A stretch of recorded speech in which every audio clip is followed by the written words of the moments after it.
O Regis pergunta se na sua administração vocês pagaram as dívidas de curto prazo, como é que foi esse planejamento feito do Flamengo ao longo dos 6 anos, que foi o tempo que o senhor ficou na presidência. Não, pagamos tudo.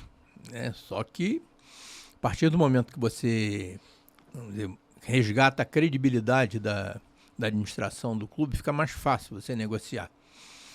Então, eram dívidas assim complicadas. Você deve lembrar que o Flamengo devia para o Ronaldinho, para o João Santana, para o Petkovic, para o Romário. Uhum. E essas dívidas todas e várias outras, né, nós negociamos uma condição de pagamento e cumprimos rigorosamente tudo que foi negociado. E a partir do momento que você começa a cumprir aquilo que você negocia, você ganha credibilidade junto a outros interlocutores. Claro. Sejam financiadores, sejam, né, treinadores, sejam atletas. Então foi assim que a gente, com muito sacrifício, conseguimos, vamos dizer, resgatar esse passivo. A dívida trabalhista do Flamengo, pra você ter uma ideia, nós tínhamos, quando a gente assumiu, mais de 600 ações trabalhistas em que o Flamengo era réu. O Flamengo, ele tinha aderido lá atrás, em 2003, aquele ato trabalhista, né? Que quase todos os clubes aqui do Rio de Janeiro, pelo menos, e alguns de fora do Rio, se valem, né, desse mecanismo, né? Que é um mecanismo de concentração, né, de credores trabalhistas e administrado pela própria Justiça do Trabalho. O Flamengo tinha aquilo, então ele, através daquele ato, o Flamengo se comprometia a recolher um percentual, né, 10% do seu faturamento total, e esse 10% iria lá para o tribunal administrar a fila de credores. Então, o que acontecia com o Flamengo? Como o Flamengo ia pagar 10% mesmo, ele não tinha a menor preocupação, né, em ser responsável na hora que você tinha uma verba rescisória para ser paga, por exemplo. Então, essa fila só aumentava. Né? Você, por exemplo, trabalha no Flamengo, o Flamengo vai, né, e manda você embora. Não pagava as verbas rescisórias. Vai para a fila. Vai para a justiça, já ganha 100% logo de cara e vai para a fila. Então a fila só aumentava, apesar da gente estar pagando os 10%. Isso mudou como? Mudou a partir do momento que a gente começou a cumprir os acordos e a partir do momento que a gente começou a pagar, ser responsável e a pagar as verbas rescisórias. Então aí a fila começou a diminuir, a dívida começou a diminuir, a fila começou a diminuir, até o momento que chegou um ponto que o Flamengo era credor da fila, né? Porque a gente continuava pagando os 10%. Aí na hora que a fila chega a zero, né, você continua recolhendo aqueles 10%, né? Aí o que era um débito do Flamengo com a Justiça do Trabalho passou a ser um crédito. Até o dia que nós, isso é uma assim, das maiores razões de orgulho assim, da minha administração, da área financeira, da área jurídica do Flamengo. Nós fomos para uma solenidade lá no Tribunal Superior do Trabalho, em Brasília, em que o ministro apresentou o caso do Flamengo e nós dissemos para ele: ora, ministro, a gente gostaria muito de agradecer à Justiça do Trabalho por ter nos deixado ter esse mecanismo, né, o ato trabalhista, né, porque isso permite uma certa folga. Mas hoje em dia, dada essa situação, a gente gostaria de pedir para sair, porque nós não devemos mais nada. E mais, nós queremos nosso dinheiro de volta, porque nós somos credores aqui. E conseguiram reaver o dinheiro? Claro, claro. Não, isso está tudo combinado. Sim. Então, se a partir do momento que a Justiça deve para o Flamengo, a Justiça tem que pagar. Paga, né? Mas foi assim só uma solenidade emblemática, né, em que a gente demonstrou, e a própria Justiça do Trabalho usou isso como exemplo. Né? Usou como exemplo para demonstrar que o ato trabalhista é positivo desde que você seja responsável. Se você for irresponsável, né, você não há ato que resista, né? Empurrando aquilo para as calendas e tal, e nunca ninguém paga nem recebe nada. O senhor lembra o número que o senhor pegou o Flamengo de dívida e que o senhor saiu, assim, deixou quanto? O senhor lembra? Lembro. Quando a gente entrou lá, nós não sabíamos qual era a dívida do Flamengo. Porque não tinha noção? Não tínhamos noção. Porque tinha lá um número no balanço, mas o balanço, a primeira ressalva do parecer de auditoria do balanço dizia mais ou menos assim, esse balanço é inconfiável, você não deve acreditar em número nenhum que está aí. Em outras palavras, era isso. Caramba. Então a gente não sabia, então a primeira coisa que a gente fez foi contratar uma empresa de auditoria, Top 4, né, a EY, Ernst Young, que hoje, inclusive... Auxilia o Vasco, né? Trabalha em vários clubes, mas no caso do Flamengo, ela passou a ser a auditora das contas do Flamengo. Mas naquela época, não, ela foi contratada apenas para fazer a auditoria da dívida. Então ela foi lá e remexeu tudo aquilo lá e chegou à conclusão que nós devíamos 750 milhões de reais. Esse número, ao longo do tempo, a gente foi vendo que ele aumentava um pouco, porque tinha algumas dívidas que a gente chama de esqueleto no armário, né? Parece um esqueleto no armário, mas é uma dívida aquela que você não sabia contabilizou. Você não sabia que tinha e tal. Então, nós poderíamos dizer que a nossa dívida na época era 800 milhões de reais. Sim. Depois, quando a gente saiu, ela já era menos da metade disso, já era mais ou menos 350 milhões de reais. Isso graças à redução que foi feita no Profut e a tudo que a gente pagou mesmo. Zeramos a dívida trabalhista, a dívida bancária tendendo a zero e a dívida tributária, que continua sendo o carro-chefe da dívida do Flamengo. A partir do Profut ela foi alongada em 20 anos.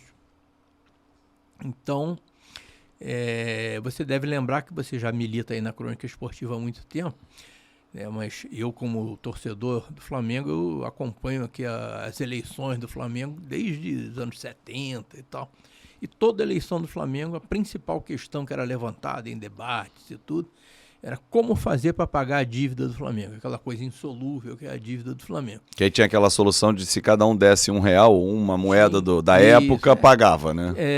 Você sabe que acho que é o ministro Pedro Marlan que tem uma frase que é excelente, que diz que todo problema difícil tem uma solução fácil e errada. Então tem soluções desse tipo, e tinha também outras maluquices do tipo, né? O Flamengo é um clube que tem um alcance social muito grande, ele não precisa pagar dívida, não precisa pagar imposto, né? Então, né? Uma utopia isso, né? Era aquelas coisas que se arrastavam ano, né? De 2 em 2 anos, depois a partir de 3 em 3 anos, tinha eleição no Flamengo e tinha sempre o assunto principal era como pagar a dívida. Nas últimas 2 eleições do Flamengo, né, 2018 e 2021, você viu algum argumento eleitoral sobre como pagar a dívida? Essa promessa não caiu por terra. Nem ninguém viu, porque dívida deixou de ser um problema no Flamengo. Né? Finalmente, existe a dívida no Flamengo, mas está administrada. Mas deixou de ser um problema, ninguém precisa discutir como é que vai pagar. É só recolher os boletos do Profut em dia que você paga a dívida do Flamengo. Com isso, o Flamengo não precisa virar SAF, presidente? Olha, precisar não precisa. Eu acho que esses movimentos, né, de clubes que estão mudando aí o regime societário, passando a operar sob forma de SAF, tem sido principalmente de clubes que precisam disso para garantir a sobrevivência. Então, o caso do Cruzeiro, do Botafogo, né, agora do Vasco da Gama, né, são clubes que estão com um endividamento muito grande e enxergam na mudança, né, na admissão de um investidor externo uma solução para isso, que é perfeitamente correto, né, desejável até, é uma solução. Agora, no caso do Flamengo, não, a gente conseguiu fazer o dever de casa ainda como sociedade sem fins lucrativos, associação sem fins lucrativos. Então, o Flamengo não precisa ter pressa, é que nem o caso do Palmeiras. Do atleta, não, você perguntou aí dos atletas, né? Ah, sim. Né? Você recebe uma oferta por um atleta, né? Por que não vende na primeira oferta? Então, o Flamengo não precisa se preocupar com isso no momento. Se um dia, por alguma outra razão, né, o Flamengo entender que deve estudar a possibilidade de mudar o seu regime societário e tal, aí é outra conversa, né? Quem sabe um dia, né, se todos os clubes que viraram SAFs, de repente aí vem aqui um investidor poderosíssimo e começa investe num rival nosso aqui, e aí esse clube começa a fazer frente, né, fica difícil competir e tudo, o Flamengo terá sempre a opção, né, de virar SAF também. E aí, quem sabe, pode partir até para uma sociedade anônima de capital pulverizado, em que todos os os torcedores do Flamengo, quase todos, possam contribuir, né, e ser acionistas, né, do clube. Mas isso é um assunto para... Porque existem vários modelos, né? Da sociedade, né? Existem, né? Essa coisa do controlador, né? Então você tem, no caso do Botafogo, você vai ter um controlador, né? Que controla 90% das ações. Isso, no caso do Cruzeiro também, e no caso do Vasco também será assim. Com uma menor porcentagem, 70% para 777. Isso. Mas existem, né, sociedades anônimas, né, no mundo inteiro, eu diria que lá fora até é o principal, em que você não tem um controlador, você tem o capital pulverizado, dividido por vários acionistas, que se manifesta através das assembleias de acionistas. É claro que você pode ter um grupo com um bloco um pouco maior, então tem mais influência, mas essas sociedades assim de capital diluído, né, existem, eu acredito que possam ser uma alternativa a ser estudado também. Mas isso bem mais na frente, Fábio, não vamos pensar nisso agora. O professor Rui Gomes de Sá aqui faz uma pergunta. Financeiramente, quais são os pontos positivos e negativos que o senhor avalia em relação à SAF? Olha, não sei se ele está se referindo a esses casos, né? Esses casos que já estão aí aparecendo, é muito difícil, né, para quem está de fora fazer uma avaliação. Primeiro porque a gente não tem todos os dados, né? Então, todos eles aí fazem processo de due diligence. Sim. Né? Então, você... para dizer, não foi caro, foi barato, poderia ter sido mais, poderia ter sido evaluation, menos, né? E tal. Esse tipo de coisa você precisa ter as informações, né? E a gente não tem. E de uma maneira geral, esses detalhes, né, dependem muito assim de coisas a serem discutidas internamente dentro dos conselhos, né, informações que talvez os conselheiros do Vasco, do Botafogo, do Cruzeiro tenham, nós aqui não temos ainda. Então seria melhor a gente, vamos dizer, aguardar para ver se isso foi um movimento positivo. Eu até imagino que sim, dada a premência com que esses três clubes tinham, né, de conseguir um aporte, né? Ou se poderia ter sido melhor, né? Mas de qualquer maneira, né, é um assunto mais para cruzeirenses, botafoguenses e vascaínos. Em relação ainda à questão da SAF, presidente, hoje saiu uma notícia que o CAD está interpelando os três, né? Os dois que já viraram, Botafogo e Cruzeiro, e o Vasco está em vias de... porque tem que comunicar ao governo, enfim. O CAD pode interferir nisso? Ou há uma discordância em relação a essa lei nova? Como é que funciona isso? Olha, eu confesso que não sei exatamente o que o CAD está questionando. O CAD é um órgão de defesa da concorrência. Sim. Né? Não sei exatamente, eu prefiro me manifestar depois que eu souber exatamente do que se trata. Até ler aqui rapidamente para a gente poder contextualizar. O CAD está solicitando informações aos três clubes, né, por conta dessa venda e podendo multar de 60 mil a 60 milhões de reais.